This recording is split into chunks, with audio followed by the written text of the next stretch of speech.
धाकड़ खबर, बेखौफजुमा बेबाक अंदाज।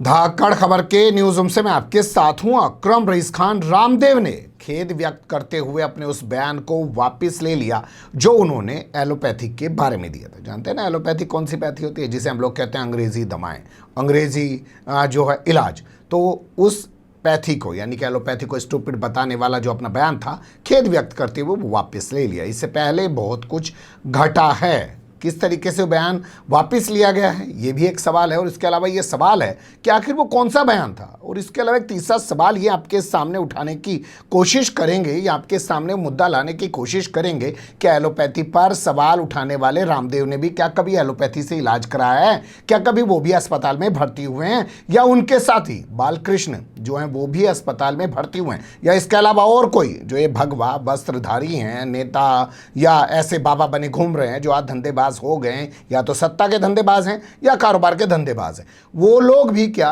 अस्पताल में भर्ती होते हैं, एलोपैथी से इलाज कराते हैं। तो 4 हिस्से में पूरी बातचीत को आपके सामने रखने की कोशिश करेंगे। चलते हैं खबर के पहले हिस्से की तरफ। खबर के पहले हिस्से में उनके माफ़ी मांगने के अंदाज पर बात कर लेते हैं। तो सबसे पहले उन्होंने कहा मुझे खेद व्यक्त है भैया, किसी की भावनाएं ठेस पहुंची हो तो मैं अपना बयान वापस लेता हूं। ये नया स्टाइल पैदा हो गया माफ़ी मांगने का। हालांकि इससे पहले आपने देखा होगा कि स्वास्थ्य मंत्री ने उनको पत्र लिख के कहा था कि कोरोना योद्धाओं का एक तरीके से ये अपमान है, हम इसको बर्दाश्त नहीं कर सकते, आप अपने बयान को वापस लीजिए। उसके बाद इन्होंने बयान वापस लिया है। लेकिन ऐसा नहीं है कि सिर्फ स्वास्थ्य मंत्री का वो लेटर ही काम करा है। उससे पहले आपने देखा होगा IMA इंडियन मेडिकल एसोसिएशन ने बाकायदा इस मामले को लेकर रामदेव को नोटिस थमा दिया था, यानी कि कानूनी कार्रवाई उनके खिलाफ हो सकती थी। उससे पहले IMA ने इस पूरे मामले को लेकर प्रधानमंत्री नरेंद्र मोदी को पत्र भी लिख दिया था। उस पूरे मामले पे हमने IMA के जो जनरल सेक्रेटरी हैं उनसे बात की थी। आपने अगर वो नहीं देखी है, उस बातचीत का लिंक मैं डिस्क्रिप्शन में लगवा देता हूँ, आई बटन पे लगवा देता हूँ, आप लोग अभी भी देख सकते हैं। तो इस तरीके से माफ़ी मांगी गई। लेकिन अब यहाँ ये समझना आपके लिए बेहतर होगा कि आखिर वो कौन सा बयान था जो रामदेव ने दिया था और किस तरीके से उन्होंने क्या आरोप लगाए थे एलोपैथी पर। सुन लीजिए। गजब का तमाशा है। एलोपैथी एक ऐसी स्टूपिड और दिवालिया साइंस है कि पहले क्लोरोक्विन फेल हुई, फिर रेमडेसिविर फेल हो गई, फिर एंटीबायोटिक्स इनके फेल हो गए, फिर स्टेरॉइड इनके फेल हो गए, प्लाज्मा थेरापी के ऊपर भी कल बैन लग गया, और इवरमाक्टिन भी फेल हो गया, और जो है अभी एक बुखार के लिए क्या दे रहे हैं वो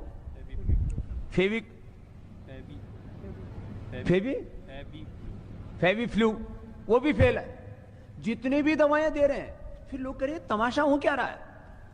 बुखार की दवाई उनकी कोई कोरोना के ऊपर काम नहीं कर रही, क्योंकि आप बॉडी का टेम्परेचर उतार देते हैं। टेम्परेचर जिस कारण से आ रहा है, उस वायरस को, उस इन्फ्लेमेशन को, उस बैक्टीरिया को, उस जो है अलग उस फंगस को, जो भी अलग अलग प्रकार के इन्फेक्शन से जिस कारण से बुखार हो रहा हो, उसका निवारण तुम्हारे पास में है नहीं, तो कैसे ठीक करोगे।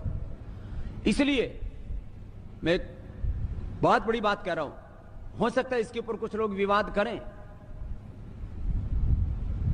लाखों लोगों की मौत एलोपैथी की दवा खाने से हुई है। जितने लोगों की मौत हॉस्पिटल न जाने के कारण से हुई है, ऑक्सीजन न मिलने के कारण से हुई है, उससे ज्यादा लोगों की मौत ऑक्सीजन के बावजूद हुई है, दवा एलोपैथी की दवा मिलने के बावजूद हुई है, स्टीरॉइड की वजह से हुई है। ये कोई ताली बजाने की बात नहीं है, वैसी बात बता रहा हूं। ये पीड़ा की बात है कि लोग समझ ही नहीं रहे करें क्या। इसलिए अभी लाखों लोगों की मौत का कारण एलोपैथी है।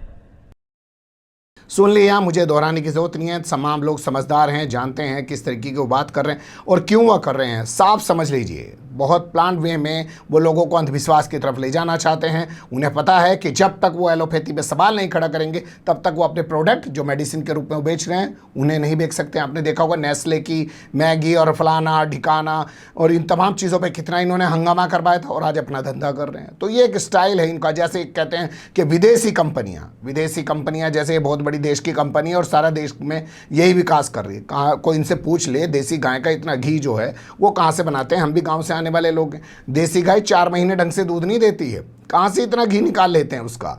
जब भी तो लोग देसी गाय को खुला छोड़ देते हैं। भाई 8 महीने कौन खिलाएगा उसको, दूसरा बच्चा होने तक। अब दूसरे हिस्से की तरफ चलते हैं खबर के।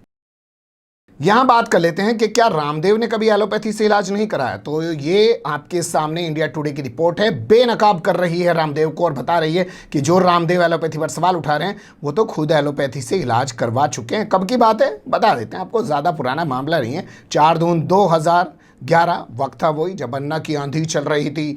अन्ना नहीं ये आंधी है, दूसरा गांधी है, पता नहीं अब कहाँ चले गए। किसान आंदोलन कर रहे हैं, इससे पहले शाहीन बाग वाले आंदोलन कर रहे थे। ये साबित साफ हो रहा है, लोग कहते थे कि आरएसएस के पिट्ठू हैं, उन्होंने इला के बैठा दिया है इसलिए बैठे, और आरएसएस अब फंडिंग नहीं कर रहा तो इसलिए आके बैठ नहीं पा रहे हैं। इन्हीं के इस आंदोलन की वजह से, अन्ना के इस आंदोलन की वजह से एक माहौल बना देश के अंदर भ्रष्टाचार का। 2014 में काबिज हो गए और जब से ये ऐसे काबिज हो रहे हैं कि सोच रहे हैं कि अगले 50 साल तक हम ही बने रहेंगे। खैर उस कहानी को छोड़ते हैं, बात करते हैं 4 जून 2011 की। वो रात है जब रामलीला मैदान में जो है पुलिस ने अपना एक्शन किया और उसके बाद रामदेव जो है शलवार पहनकर भाग गए। उसके बाद उनको नई दिल्ली रेलवे स्टेशन से गिरफ्तार कर लिया गया। उसके बाद उनको ले जाके देहरादून छोड़ दिया गया। वो देहरादून में भी अनशन पे बैठ गए।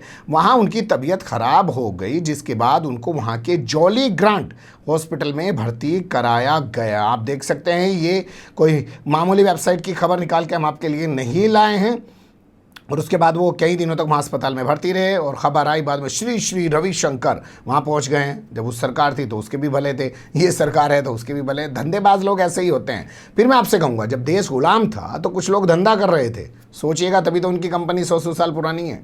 तो और कुछ लोग जो अपने जंग आज़ादी की लड़ाई लड़ रहे थे। तो धंधेबाज जो हैं वो किसी के नहीं होते हैं। तो इनका जो है वो अनशन ख़त्म कराया था। ये खबर साफ दिखाती है कि रामदेव भी जो है अपना इलाज जो है कराने के लिए अस्पताल में भर्ती होना उन्होंने पसंद किया था। वरना वो साफ कहते थे भैया मुझे क्यों भर्ती कर रहे, मैं तो आयुर्वेद का अब्बा हूँ, मैंने ही तो आयुर्वेद पैदा किया है, सारा आयुर्वेद रात दिन में बेच रहा हूँ, मैं तो अपना इलाज आयुर्वेद से कराऊंगा। लेकिन वो आयुर्वेद की जगह अपना इलाज एलोपैथी से करा रहे थे। ये खबर इस बात की पुष्टि कर रही है। लेकिन हमेशा की तरह जैसे चाल चरित्र और चेहरे की बात करने वाले लोग सत्ता में जो आज बैठे हैं उनके पास कोई चाल चरित्र और चेहरा नहीं है, वैसे ये भी भगवा पहनने के बाद भी झूठ बोलने के लिए या अपना धंधा करने के लिए कुछ भी हथकंडा अपना रहे हैं। अब एक तस्वीर अगली देख लीजिए। ये हाल आपने देखा रामदेव का, लेकिन अब रामदेव के जो सबसे करीबी हैं, बताया जाता है कि पतंजलि योगपीठ या यूं कहे पतंजलि जो कंपनी बन गई है उसके सबसे बड़े सर्वेसर्वा बालकृष्ण, उनसे जुड़ी हुई ये खबर है। 23 अगस्त 2019, लगभग 2 साल पहले का मामला है। मोदी सरकार दोबारा से सत्ता में आ चुकी है। अचानक बेहोश हो जाने के बाद हरिद्वार में स्थित एक अस्पताल में इनको भर्ती कराया जाता है। उस अस्पताल का नाम जो छापा गया है भूमानंद अस्पताल छापा गया है, लेकिन वहाँ से इनकी हालत में कोई सुधार नहीं हो पाता है। उसके बाद इनको ऋषिकेश ले जाया जाता है एम्स में। जी हाँ, एम्स ऋषिकेश इनको ले जाया जाता है, वहाँ इनको भर्ती किया जाता है। अखबार में छपी खबर के मुताबिक इनको दिल का दौरा पड़ा था और जो है उसके बाद वहाँ इनका इलाज चला और इनको रिहा किया गया। लेकिन जी न्यूज़ साहब जो देशभक्त चैनल है, अगर उसकी कटिंग मैं आपके सामने रखूं तो ये तो दावा कर रही है कि उनको कोई जहरीला लड्डू खिला दिया गया था, इस वजह से उनकी हालत बिगड़ गई थी। आज तक पता नहीं चल पाया किसने खिलाया कि नहीं खिलाया, लेकिन उस वक्त की खबर हम आपके लिए निकाल के लाएँ। जी न्यूज़ की खबर है ये कि जहरीला लड्डू उनको खिला दिया गया था। बड़ा सवाल ये कि चाहे जहरीला लड्डू खिलाया चाहे साहब उनको दिल का दौरा पड़ा, तो उनका इलाज आयुर्वेद से क्यों नहीं कराया गया। वो अपने इलाज के लिए पहले बगल के अस्पताल में और फिर ऋषिकेश क्यों पहुंच गए। और क्या अगर ये सच है जो सामने दिख रहा है, ऐसे में क्या रामदेव को एलोपैथी पे सवाल उठाना चाहिए, और जिस अंदाज में वो उठा रहे हैं उठाना चाहिए क्या। खबर के चौथे हिस्से की तरफ चलते हैं।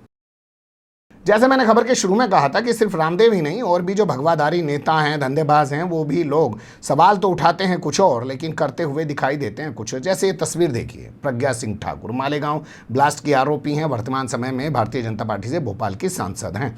जब भी आप इनको सुनेंगे बताएंगे कि साहब गोमूत्र पियो, मैं गोमूत्र पीती हूँ, मुझे कभी कोई बीमारी नहीं होती है, मैं जो है उससे बहुत ठीक रहती हूँ। लेकिन खबर देखिए आपके सामने, मैं रख रहा हूँ इसी साल फरवरी में छपी है। हालांकि इससे पहले भी कई बार वो एम्स में भर्ती कराई जा चुकी हैं, जब सांसद नहीं थी तब भी और जब सांसद बन गए उसके बाद कई बार।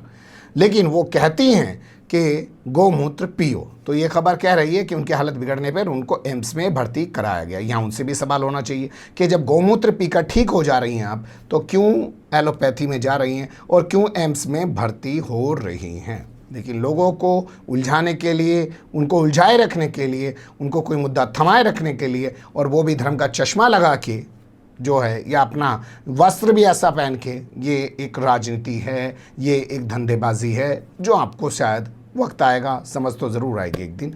बने रहेगा धाकड़ खबर के साथ। फिलहाल कमेंट्स के रूप में आप लोग अपनी राय दे सकते हैं, खबर को लाइक कर सकते हैं, चैनल को सब्सक्राइब कर सकते हैं और ज़्यादा से ज़्यादा हमारी खबरों को शेयर कर सकते हैं। फिर ऐसे ही किसी सुलगते हुए या उलझते मुद्दे लेकर मैं आपके सामने हूँगा हाजिर। फिलहाल अभी मुझे दें इजाज़त।